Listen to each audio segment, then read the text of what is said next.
There's so much kind of martyr kind of complex when you are building something that Yeah. you can kind of lose yourself and kind of look at your life as a sacrifice to whatever it is that you're creating. And so I learned that the really hard way, being very, very burned out in my last business. But just really this understanding that how you care for yourself actually forms the foundation of your entire life.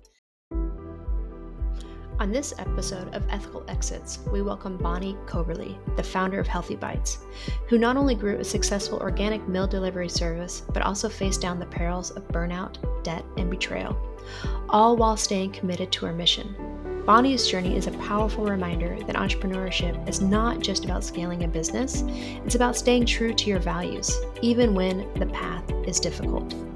Her business was built on the principles of community and integrity, and those same values carried her through the darkest moments, including uncovering financial fraud by her business partner. Instead of running, she dug in, saved the company, and ultimately found an aligned buyer. This episode is for anyone who wants to hear how you can prioritize well-being, preserve your mission, and still achieve an ethical exit you can be proud of. This episode of Ethical Exits is brought to you by Up and Over Advisors.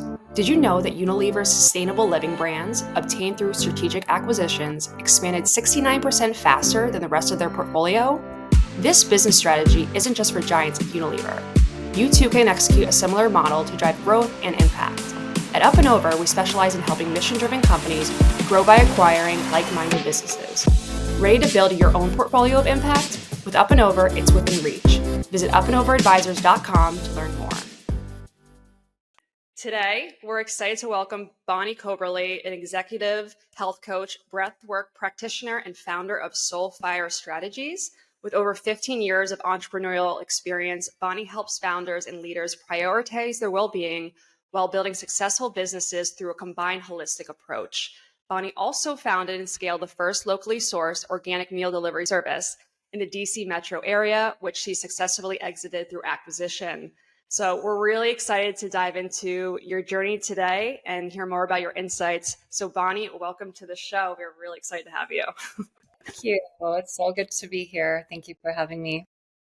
You know, I was just saying this off air, but I found your story very, very moving. You know, you experienced a lot of highs, a lot of lows, and it's clear that your journey has been both, impactful and very personal, right? So before we dive into your entrepreneurial insights and your journey and everything that you learned along the way and the work that you do currently, I'd love to start with something a little bit more foundational. So I want to know, both of us want to know, who is Bonnie Coberly and what are the values that you care most deeply about and those principles that guide your life? Thank you for that question. It's a really juicy one. And I really appreciate this question because it gives me a chance to actually reflect on some of the things that have maybe just become so innate to me that sometimes I forget. But I think, a few things come to mind, although there are many values that guide me. Some of the ones that really come to the top for me are community and connection. I'm finding connection really to everything in my life and recognizing that actually nothing is separate and none of us are actually separate. But really through the lens of community, I grew up in a very small town in Iowa. So I learned from a very young age, it was a very foundational part of my life, just this idea of community. And it's something that's really carried through into my adult life for sure.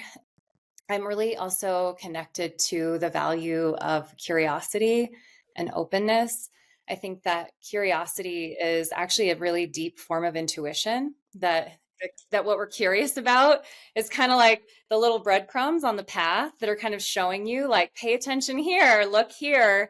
And, through that sense of curiosity, like finding an openness to life, finding an openness to the people that you meet, I think that's also led me down a path of just kind of lifelong learning. And learning is a value that I find to be really, really important.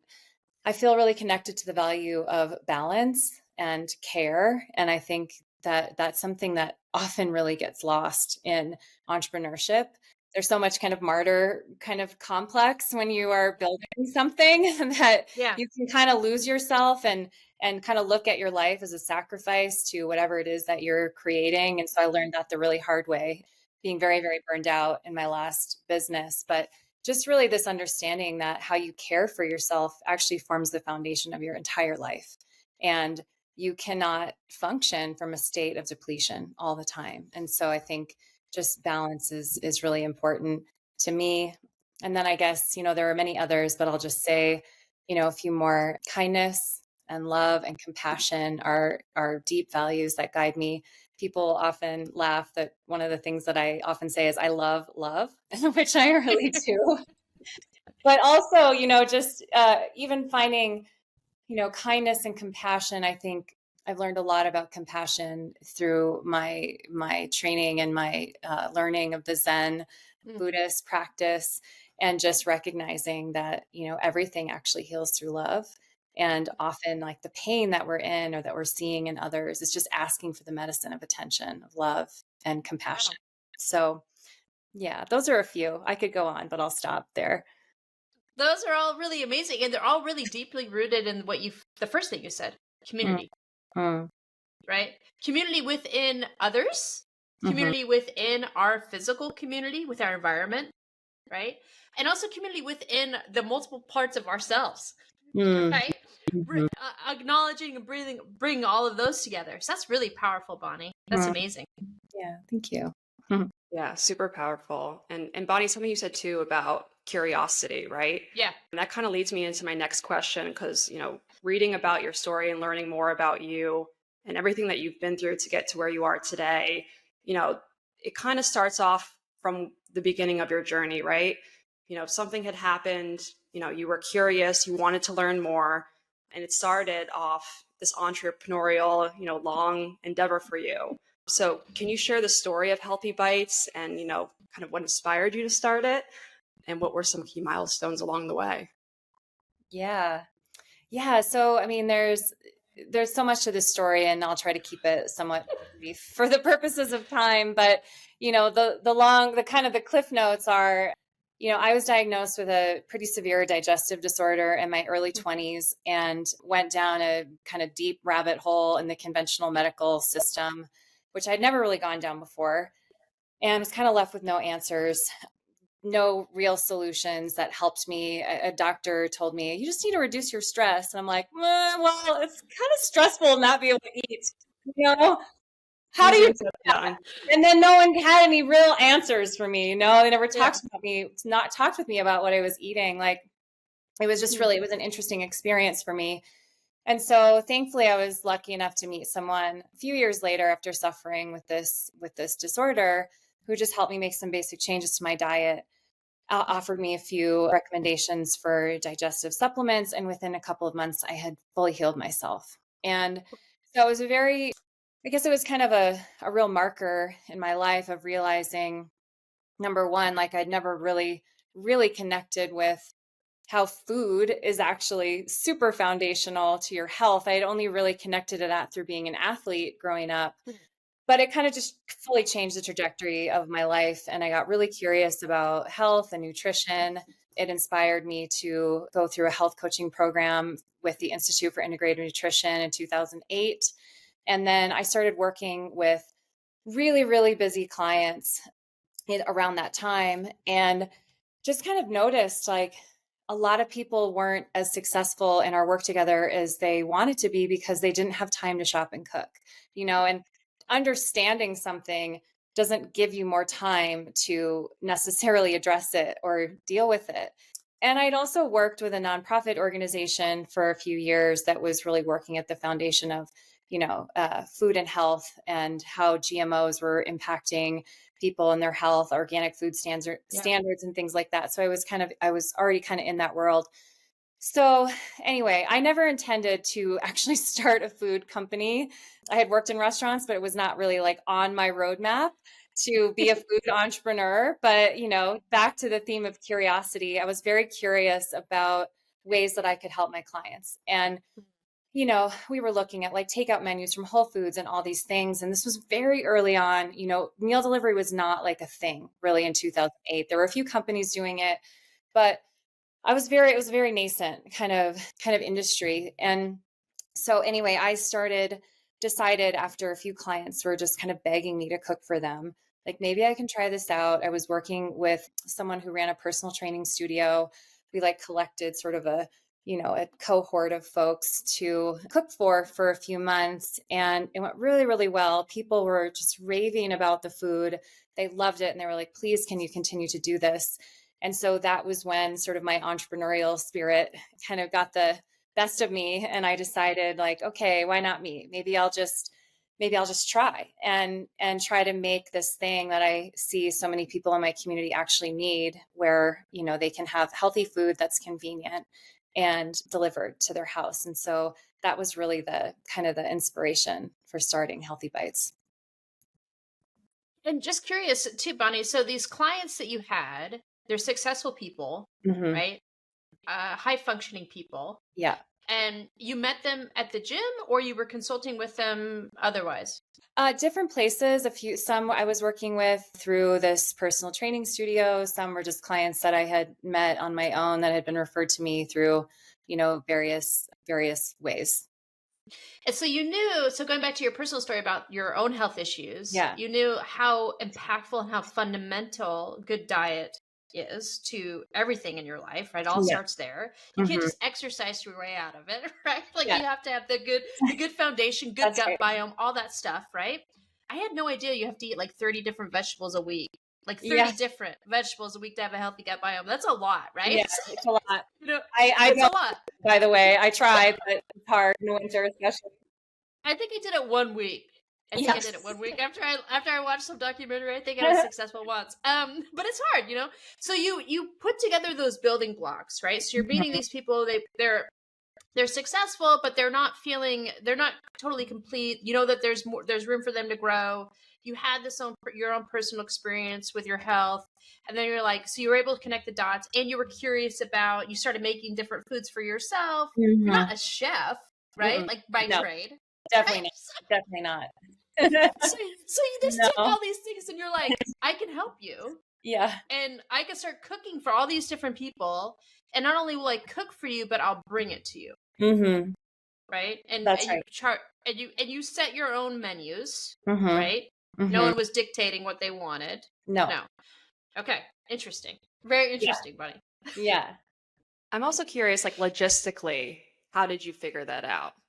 Being new to the food world. I'm sure that was a whole separate endeavor. Oh my God. The meals to all of your clients and making sure it's fresh.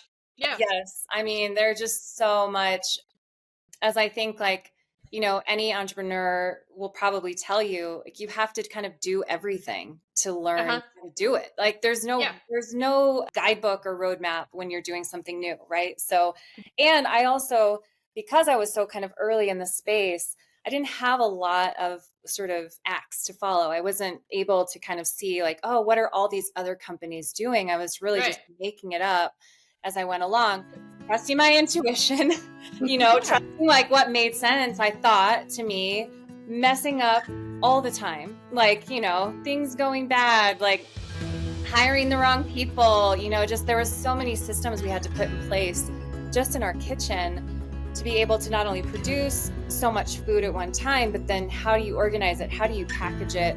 How do you get it in the right bags and then get it in the right, delivery route so that it makes sense for a driver to complete within a 4-hour time frame? Like, I mean, it truly was just like trial and error, constant trying something, figuring out what worked about it, what didn't work about it, and just refining constantly. And I'm a decent operator, like my brain does work that way, but I would not describe myself as like a COO naturally. So it was a big growth edge for me to try to really figure that out. And I had people that helped me, thankfully I had some smart people that came in and supported me in that process too. But yeah, just a lot of like doing and learning.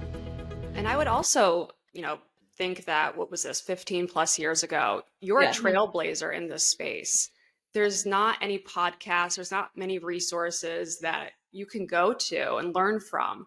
So you're really learning as you go through trial and error. So for sure. it's really, really impressive. Yeah, so help us understand. So you start with like a handful of clients you met Mhm. at the gym. You're like, hey, I can cook for you, right? Yeah, yeah, pretty Let's do much. this. Yeah, You're yeah, like in your kitchen, you're mhm, making food for yourself. I'm imagining, right? Like you're yeah, making food for yourself and you're like, I'll just make 4 other servings, right? mhm, mhm, And then it starts to scale, mhm. right? And it's how does it scale, Bonnie? Is it all just word of mouth at first?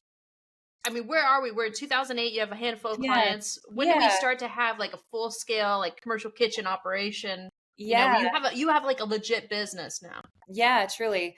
So a few things. There's certainly referral, word of mouth Yeah. was a part of our early growth. No question about that. Having our website, we did, some digital ads, which brought us some early clients. Strangely, one thing that worked well for us was actually doing, a lot of people were used to getting, I don't know if this is still a thing. I don't live in the city anymore, but people would get like takeout menus delivered into their apartment buildings and stuff. So Mm, we started delivering cards into apartment buildings, and we ended up getting a lot of new clients that mm, way, which was really interesting. But we had to have a licensed kitchen in order to be able to produce yeah. food. So early, we were partnering with actually restaurants, like bars that were open at night but weren't open during the day.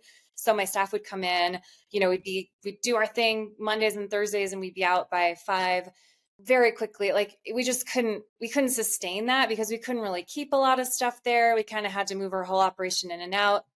And so it was around 2010 that we started to look for our own kitchen space. And again, because this was so early, like there weren't a lot of shared spaces available. Like that's very different now. There's a Yeah. lot of commercial kitchens where you can become a member and use it for a short period of time or what you need during the week. But that wasn't really the case when I was building this company. So it was a huge, I guess, risk taking on a commercial kitchen lease, which, is generally at least 5 years.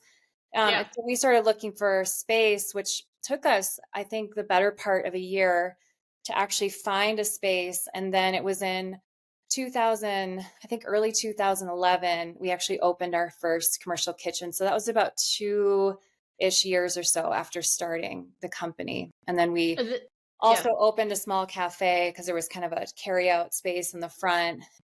And we really were in a food desert in DC. Everything Mm, around us was fried food and takeout, and there was nothing healthy around. So that was another, for me, like a core connection to the mission of the company, which was to help people eat healthier, and not mm. just people who could afford, expensive meal delivery, but people in a community that lived around my kitchen and my carry out that, I could offer things that were healthy to the people that lived around there too. So that felt really meaningful to me.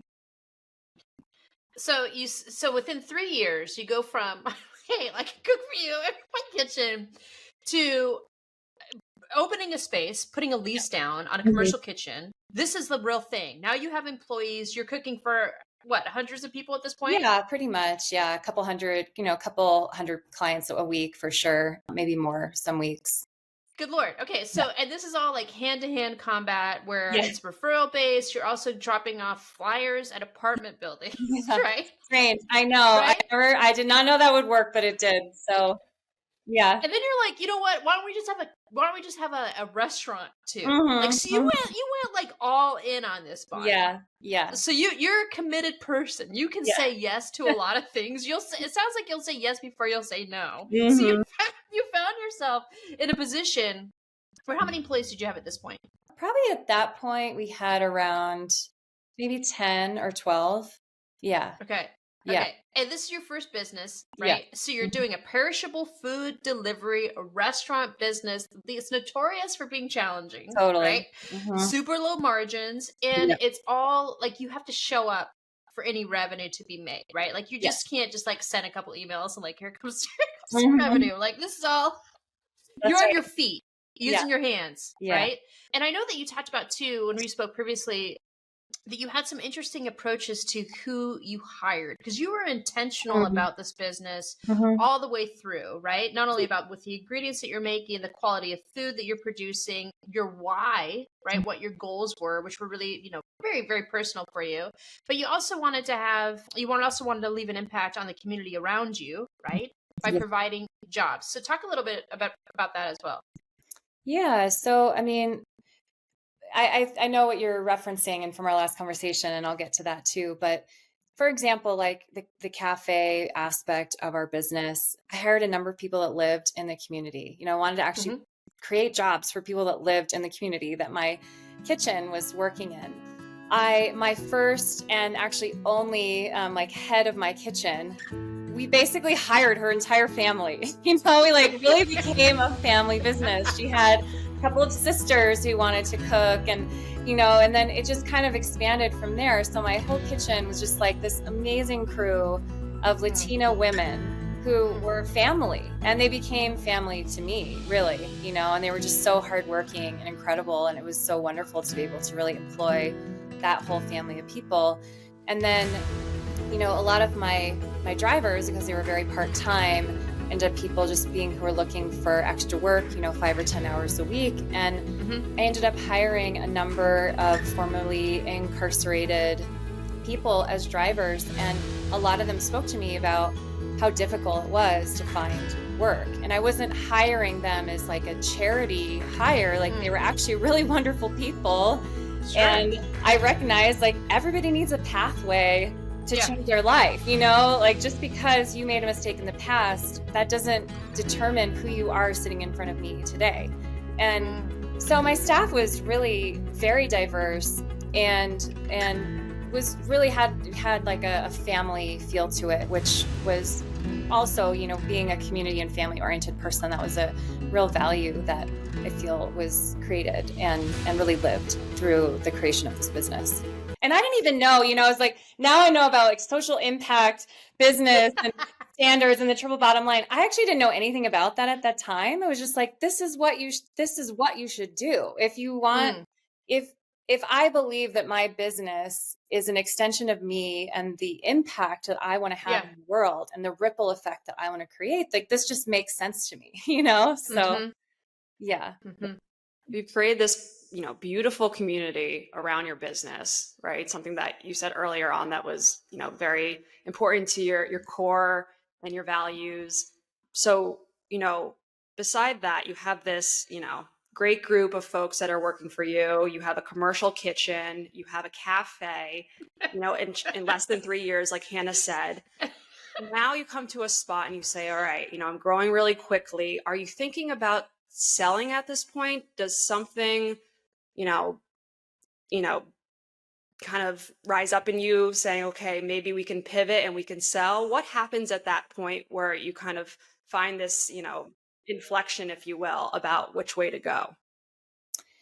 Yeah, well, this is where my story gets a little interesting, and I'm not sure how much detail we want to get into, but right around the time that we opened the kitchen and in the like following 6 months after that time, I was recognizing for myself a few things. Number one, I could not believe how burned out I already felt. And I've been running this business for 3 years. I was absolutely fried, like completely fried.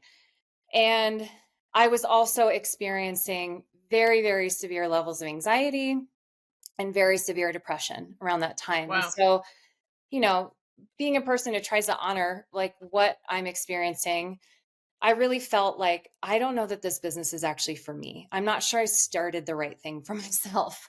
Wow. I don't think this is actually sustainable for me to be in.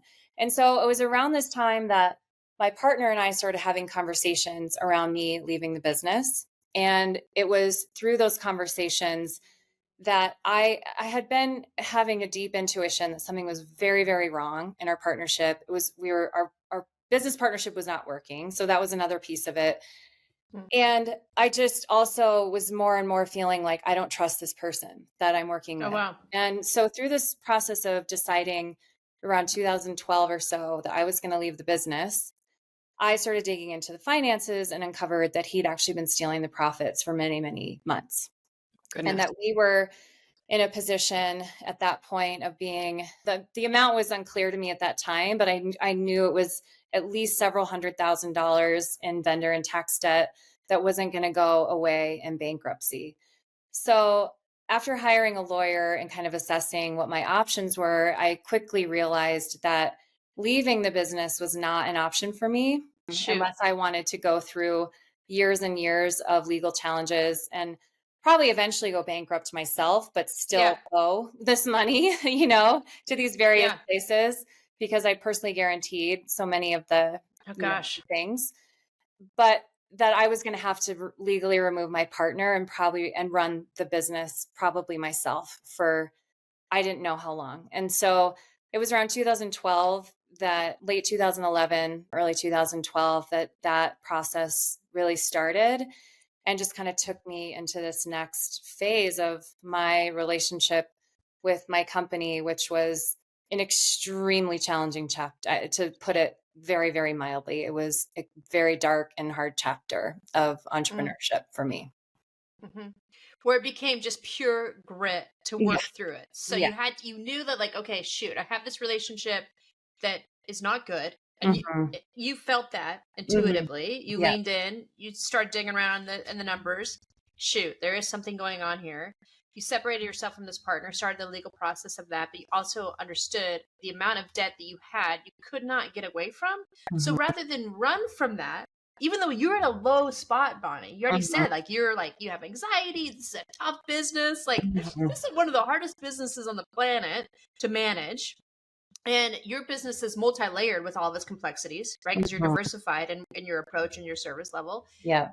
And you're like, shoot, I just have to, like, lean in and, like, go through this. Yeah. There's no out for me, Yeah. right? Hmm. Amazing. Yeah. So some tough lessons there, but also some, like, and I know there's been enough years maybe removed from this, Bonnie. Yeah. Like, I don't know, maybe you'd be able to say this at the time, but okay, cool, Mhm. right? Like, I do like that saying that, with your Buddhist teachings and your Buddhist philosophy, maybe you lean into a little bit of Ram Dass too, Mhm. but it's kind of like we're everything's all good. You know what I mean? Mhm. We're never given too much, Mhm. right? And we're never given the wrong things, Yeah. right? Yeah. And this was just yours. Yeah. For Yeah. whatever reason, it was yours, right? Yeah. And not only was it your bag to carry, right, which sucked and was hard and was like real work, like grit, like there was a lot of long nights, a lot of long days, and it didn't stop. Yeah. But you also had all of this staff Mhm. that were not disposable to you either, Yeah. right? Yeah. And they were looking to you. It was like, look, Bunny, like, I can't, I'm relying on you for my livelihood too, Yeah. right? That's right. So shoot, so how did you dig in on Mm. that? Mm.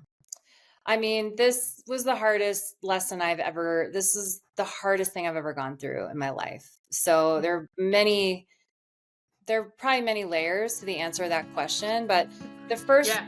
the first thing was really my mindset and understanding that the only way out is through. Like, Honored. that's true in everything in life, really, but for sure in this situation, like, there was no escaping it. Like, the only way to get through it was to go right through it. And so that was really foundational for me and just kind of digging in for myself to kind of get through that chapter.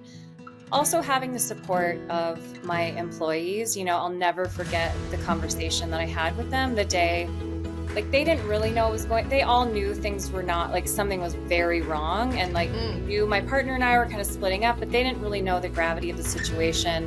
But there was a day where I gathered my entire team and I was just like, told them told them what they needed to know, but told them what was happening. Yeah. And basically said, the only way that I will guarantee that I can pay you is we have to get through this together. You have to keep showing up for work. You have to do your very best that you've ever done. We have to keep our clients. I will pay you, every one of you, before I ever pay myself. That is my promise to you. And I did. And and I gave them all the option, like, you might not want to sign up for this. Like, I don't know what the next number of months or years are going to be like in this environment together.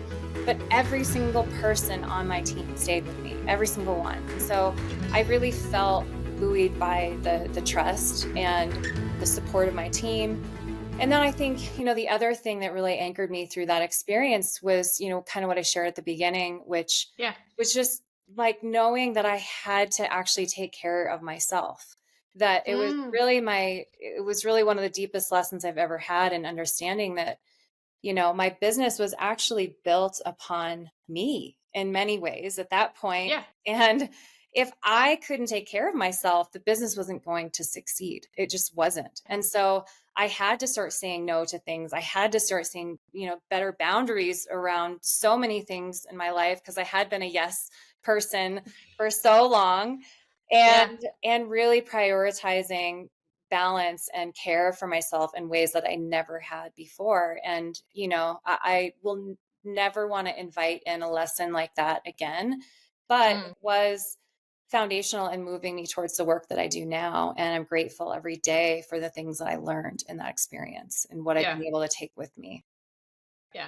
Well, you don't get the lesson again if you learned it. Yeah. Right? Yeah. Right? So right? Hopefully, right? I think that's how it works, right? Yes. You don't get more than what you can handle, and you get it once as long as you work through it. Right? Yeah. You didn't run away from it. Mm-hmm. You stay true to who you were. You still try to protect yourself. You were transparent with your employees. You sought to create community. Mm-hmm. And then you were saved by the community that you created. Mm-hmm. Right? That is freaking awesome, Bonnie. Okay, so you found yourself in debt, but the business is making money because you're able to dig out, right? Yeah. And your partner obviously was benefiting from the profit you were making. Yeah. So now you're underwater. You have to work back up to what? Even a neutral? Yeah. Is that what your kind of goal was? Just to like get to a place? Okay. So fast forward, what does kind of revenue look like when you start having conversations with potential buyers?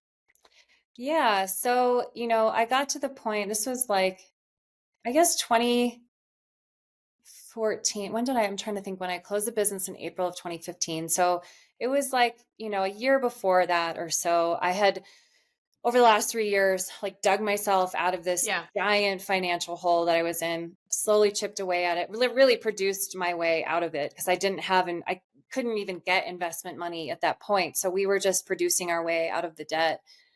And I think around that time we weren't a huge business, but we were still doing probably like 800,000 or so in revenue around that time, maybe close to 900,000. And I paid off all the debts. I'd cleared up all the tax issues, or was very close to clearing those up. And so I realized there's an asset here and there's value in this company that I've created. And I knew that I couldn't continue it forward for much longer, but I really didn't want to close it. I really wanted to see if it could continue on in some form. I didn't know what that exactly was going to look like, but that's right around the time that I started thinking about like truly exiting the business. Okay. So now you have an asset that's attractive, and I agree with you, right? Like it's an attractive asset. You have loyal customers, right? How many subscribers to the food delivery service did you have at this point? Over those years, I think we had around 4,000 or 5,000 total. Jesus. I would say on average every week, we probably had like 200 to 300 people ordering, which again, it's not a huge company, but it's still significant when you have a little team and you're just like small and mighty, cranking out every week and making sure. And we had I will say, like, to add to your list, we had a really excellent product. Like people absolutely loved our food. And that is why we had a loyal customer base. Right. Loyal and repeat and good numbers. I mean, that's a ton of people, right? Again, it's like, it's so crazy. Like your story is just amazing. And again, is just the power of entrepreneurship, like the power of, let's just figure this out. The power of, I see a need, I see a problem. I think I have a solution to it. Let's go. Amazing, right? Coming from those 4 people in the gym to thousands of people now, like that's insane, right? Plus you have the cafe. So there's something there. And throughout the way you built the business, very community oriented, you had a lot of partnerships, you were always honest and had high integrity, a good business partner, right? You always ate last, right? You always put people above others. So you had good partnerships in this community. So talk to us a little bit about how you navigated the process of selling your business and what resources and support you really leaned on. Because you didn't know how to sell a business, right? Like, oh no. Yeah, I had no clue. Like full story, you could just say like, I had no clue what I was doing. Really? But, just step by step, like A to B, you figure things out and suddenly you're at Z, But yeah, so, initially I just reached out to sort of the connectors in my entrepreneurial community, because I was very lucky in DC to be connected to just an amazing, amazing group of entrepreneurs that were friends and colleagues and, played various roles in my life over those years. So I started by just reaching out to the people who were most connected, the people that I trusted, telling them like, this is where I'm at and I'm ready to actually make a move in this direction, and who should I talk to? And so it was just kind of through those leads and those conversations and those connections that I got connected to the two guys who had a venture firm who were also doing a lot of M&A work at that time. I don't know if they are, Caesar and Steve, who two of my favorite people on planet Earth, who basically agreed, that I did have a sellable business, that I was at a point where it could happen. And then I hired them to basically just help me with the process of figuring out like, okay, what are my options here? Like, what should I be thinking about? Who should I be talking to? And interestingly enough, that the lead that came for the company that ultimately bought my business didn't happen through them, although they helped me structure the whole deal, came through one of my best friends who was very connected with the CEO of another meal delivery service that started several years after mine in DC. And they were starting their national expansion at that point. And I think really looking to kind of lock down, their core base of customers in DC. So the lead came through her, but then I had a team that was helping me just every step of the way in those conversations and that process of, what that deal was actually, how it was going to be structured and what it was going to look like. Excellent. So doing all the due diligence, the valuation, this M&A firm helped you do that, right? All the math part. Yeah. And then as far as the connection to this new partner, it was a strategic acquisition. It was the same vertical. It made perfect sense, right? And then you started negotiating with them directly? Yes. Yeah. Yeah. Yeah. I mean, I really led all those conversations with their team. And then on the back end, I had the support of Caesar and Steve who were helping me think through, okay, this is what we propose next, or this is the thing we should look at next. And then I was leading all of the, all of the forward moving conversations with that team of people.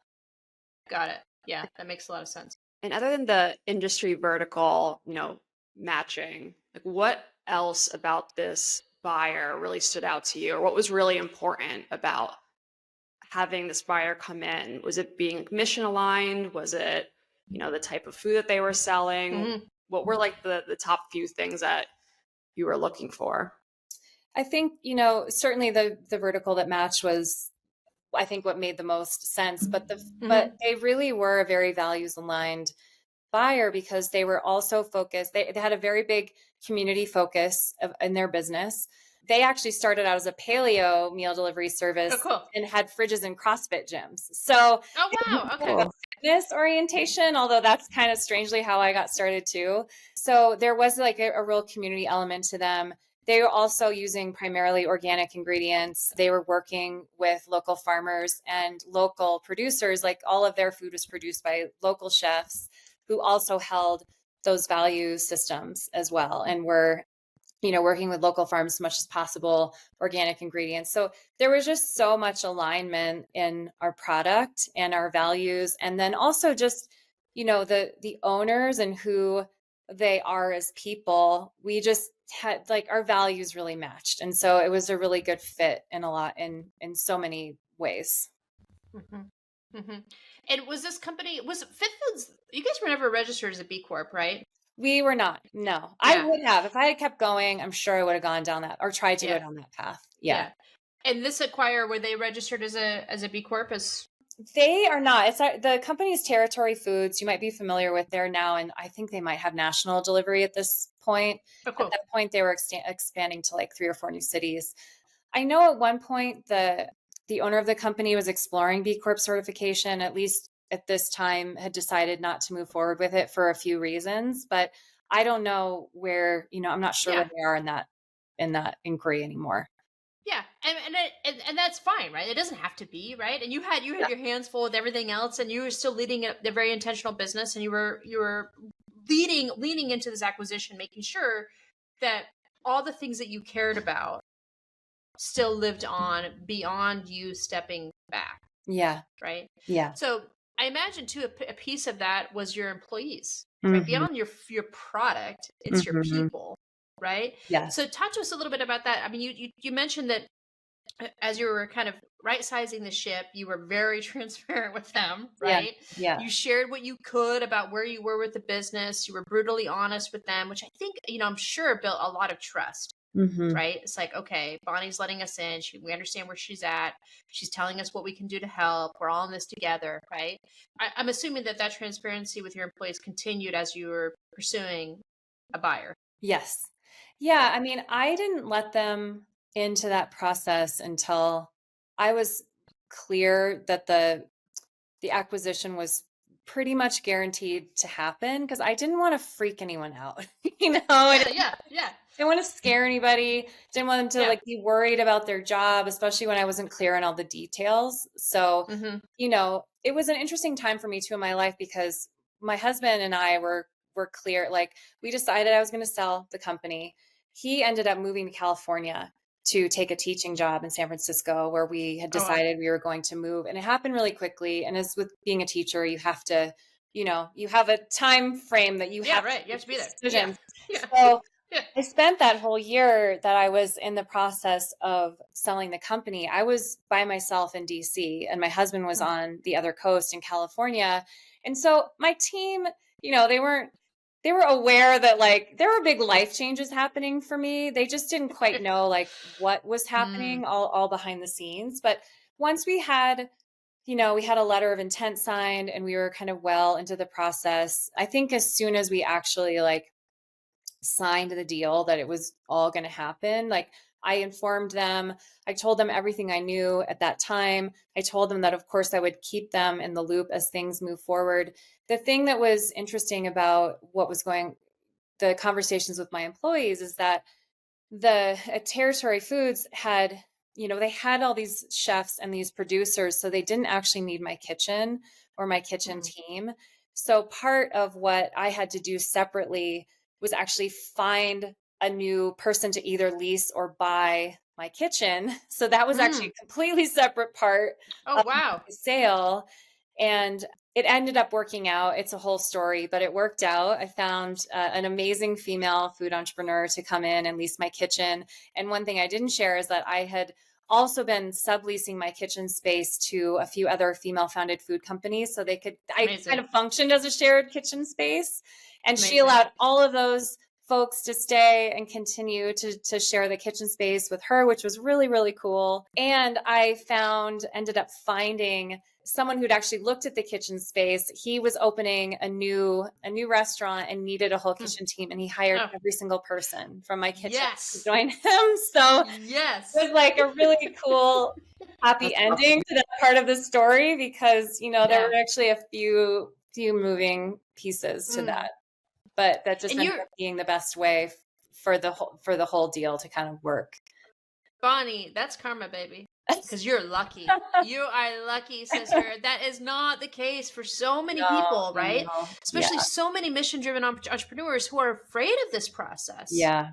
Right? There's so much FUD around selling your business, merging with another business, going through these, typically horrible capitalistic tools, right? Mechanisms, right? Of buying and selling a business, their employees are not told. They have no idea, and they're not part of the deal. And the person who was employing them, well, they don't really, that was not their primary thought. So that it was a asset sale. You sold, I'm assuming, your client list, right? Yes. Yeah. But all your recipes, right? All that stuff. The brand, right? The brand name, of course, but then your employees and your other assets, your physical assets, were not part of the sale. But that mattered to you. You weren't done with just that primary asset sale, right? You wanted to make sure you found a home for folks. So you got your ethical exit. And they weren't left behind. Right. That's amazing. That you did way more than you had to do. And I'm sure they were so endlessly grateful, and you left with your heart feeling full. Yes. You could walk away, and that could be okay, and that could be done. Yes. and you could venture on to your new chapter. So before we get there, because we want to Yeah. know what you're doing today, Bonnie, I Mhm. know you're doing some very exciting things, but let's talk about some of those unexpected lessons. What did you learn about selling your business, operating a business, starting a business Mhm. that you think other entrepreneurs should know? And I really would like to tap into, too, most specifically, I think, in addition to the FUD people have around leveraging this mechanism of M&A, a lot of people think, I can't sell this business. There's no asset. There's no opportunity for me. I need to be a $10 million, $20 million business. Yeah. Right? Yeah. That's just not the case. Yeah. Yeah. It's just not. It's not. And I think if you're just open to, again, back to openness and curiosity. I think if you're open to it looking maybe not how you expected, and where the process might take you, that you might be surprised by what's possible in an exit. And so I love that. Back to like kind of unexpected lessons, maybe that's one. I didn't know. Yeah. I had no idea when I started the process how it was going to end up. I just knew that I had the clarity of my intention was so strong. Boom. And I think that's really important in anything you do in your life, but certainly in entrepreneurship is like just clarity of what it is that you want, and then being open to how it unfolds, because that's where actually the magic kind of happens, I mean, I could tell you just even the story, which I won't get into fully, but like just even how my kitchen like got acquired by someone. It was crazy. Like this woman just walked in one day and I just happened to be there because I'd forgotten something, and then we formed this connection. And then it just, all these things, like how there is like a layer of support out there that is it like it wants you to win, it really does. So cool. And so I really tapped into that, especially when I felt like, how is this ever going to work out for me? And I really didn't know. But I think, I just didn't know things I learned. Like I had no idea how hard it was going to be to sell a company. And I think my sale happened pretty fast, actually in 10 months, basically from beginning to end. But I just thought, like, again, clarity of intention. I'm like, oh, you go sell your business. Like you find a buyer and it just, in a couple of months, you just do the thing. Like I had no idea. Back to, I don't know, like the theme of my story is I had no idea what I was doing, but somehow it worked out.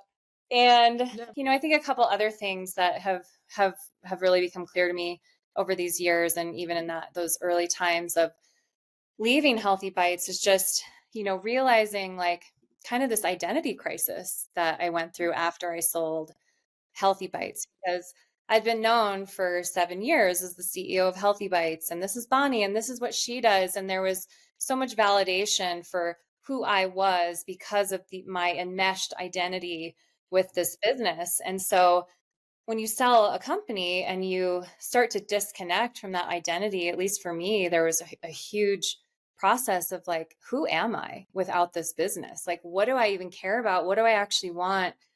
Not even next professionally, but just like, what do I want? And so there was a really deep process around that of just disentangling myself from that identity. And then also I didn't realize like what a grieving process that would actually entail as well, because, you are closing, even though I was very ready to move on to the next chapter of my life, there was still a letting go that I didn't expect. Like I didn't expect the kind of the grieving and the healing that would have to take place from kind of moving on from that process. And I think maybe that leads to one of the, I learned many lessons, but these are just some of the big ones. It just not, I didn't really know how long, I didn't expect how long it would take to heal from my exit and from even just the process of running that business, because it was so intense because of the circumstances around a lot of it.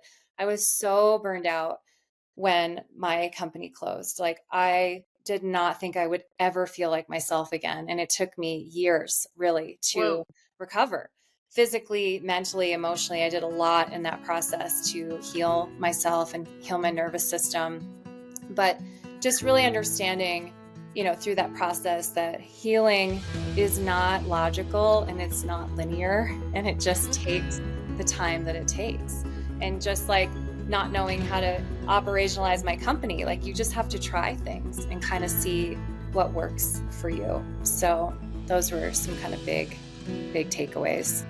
Good Lord, Bonnie. I just think you're so freaking brave, man. No. I just think, I like, you're so cool. Both. Yeah.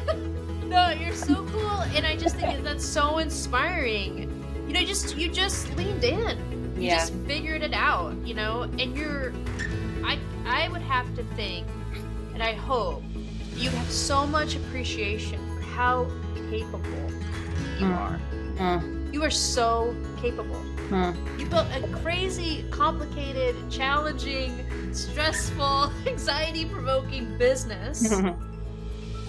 And you left with your morals intact. I mean, holy moly, man. And like, you made money, you know, and like, you improved that community, and you uplifted those lives, even the small things, seemingly small, of providing, you know, gig jobs to formerly incarcerated people. You provided them, you gave them back their humanity. You know, I mean, that stuff's big, Bonnie. I just think you're the coolest, man. You are so cool.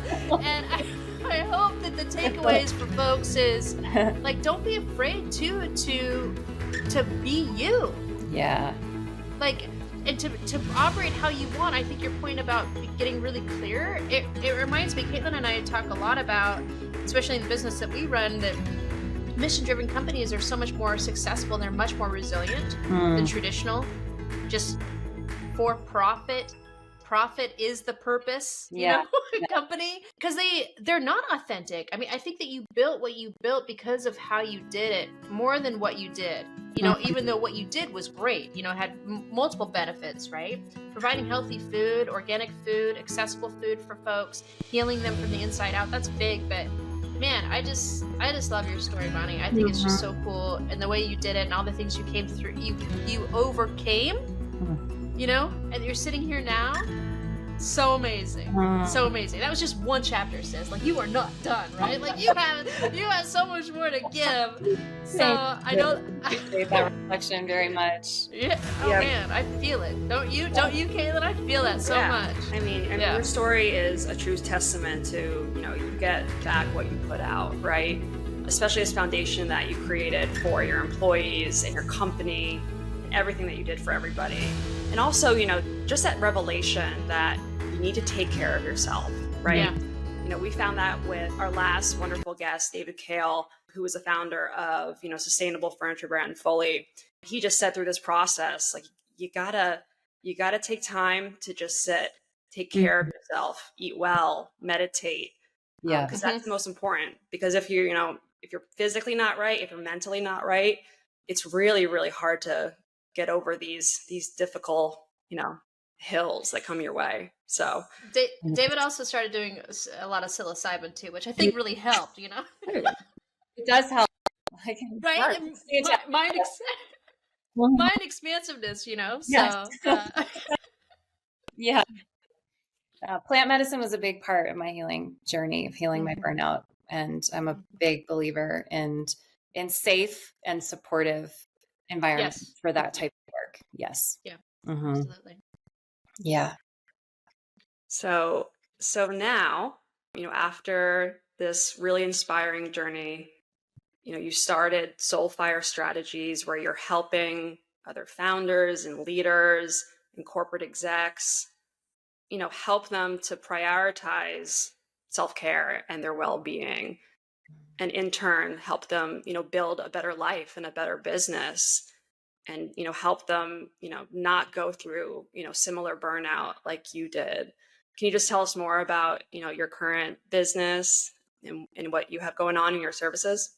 Yeah, absolutely. Yeah. So part of my work now, you know, I got very clear that I wanted to support leaders, founders, founder types, really anybody who wants to lead in a healthy and balanced way, to support them in that work. And so I do that through coaching is part of that work. I also found breath work, which people are becoming, I think, more and more familiar with now. But I found it in 2018 when I was pretty deep in my healing journey, experienced breath work for the first time, like really understood immediately that had been a missing link for me. And one of the things that's so powerful about breath work is not only its ability to heal the nervous system, again, like healing from the inside out.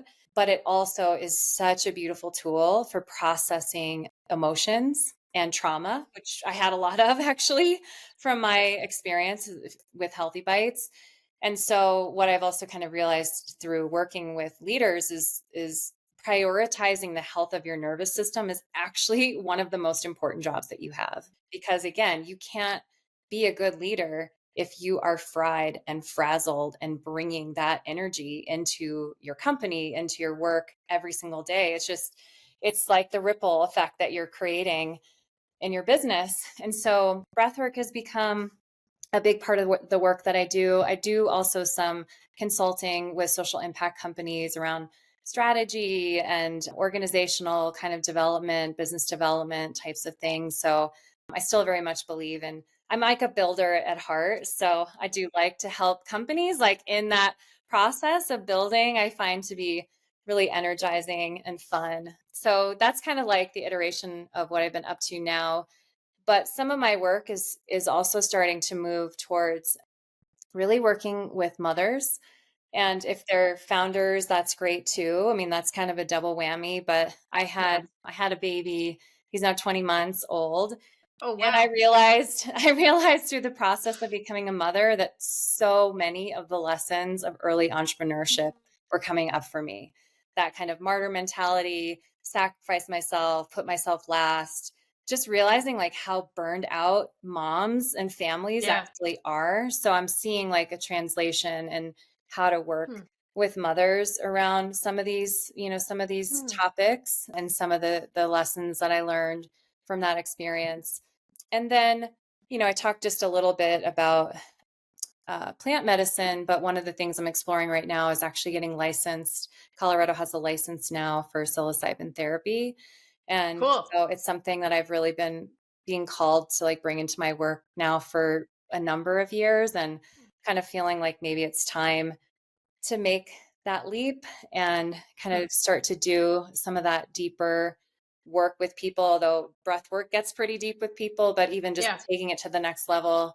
And my husband and I bought a property just west of Boulder about 3 years ago. And we've been slowly kind of turning it into putting the infrastructure in place to have small retreats here. And so, cool. yeah, so I really want to create and am creating a space here where people can just come be connected to nature, to the medicine of the mountains, the trees, the stillness, the quiet, and then create some of these experiences too for people to connect to with breath work and connection and community and that kind of thing. So it's all kind of, it's starting to come together. We'll see where it all goes.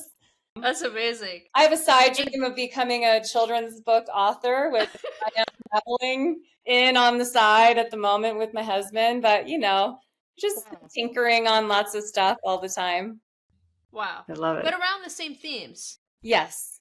Yeah. Yeah. And really starting with self, right? You start there, you heal yourself, you get in a good space with yourself, and then you share with community. Yeah. Yeah. Yeah. And I imagine too at these retreats, some really excellent food would also be on. Yes. Oh, for sure. 100%. Yes. Very cool. Absolutely. Yeah. Well, thank you, Bonnie. That was wonderful. I'm all about healing the nervous system right now. I just started my journey with breath work. So, it was really fantastic to hear you say that that's one of the services that you try to implement for your clients. I think it's really impactful and really can do a lot of good and help for people. But, I know that we're, running up on time today, but, Bonnie, in honor of your participation on this podcast, we'd like to give all of our guests platform to promote a cause or a charity that's really, really close to your heart and that you would like to highlight today. So pass it over to you. Thank you. I love the opportunity to do that. I wanted to share, there are many that I care about, but I'm feeling called to just share a little bit about an organization actually that my husband and his brother started called ConcertFest. It's concertfest.org. And they're both musicians. Actually, we're all musicians, but they wanted to use music as a way to create support for environmental conservation efforts on the island of Block Island, Rhode Island. It's this tiny little place. off the coast of Rhode Island, where his family has lived for decades now, and we have a family property there that we're lucky to have. But it's just a really beautiful organization, a really fun music event every year, and they've contributed to some really, really cool efforts on the island to conserve the natural wonder and beauty of that place. And so it's definitely a cause that's close to my heart, because it's a place that's very close to my heart. We'll definitely send our listeners there. And really wonderful conversation. You're so cool. So much respect for what you did and how you did it, and lovely to share your story. So thank you for joining us at Ethical Exits, and for you being so successful in getting yours. Kudos, sis. Thank you. And onward with what you're up to next. Thank you so much.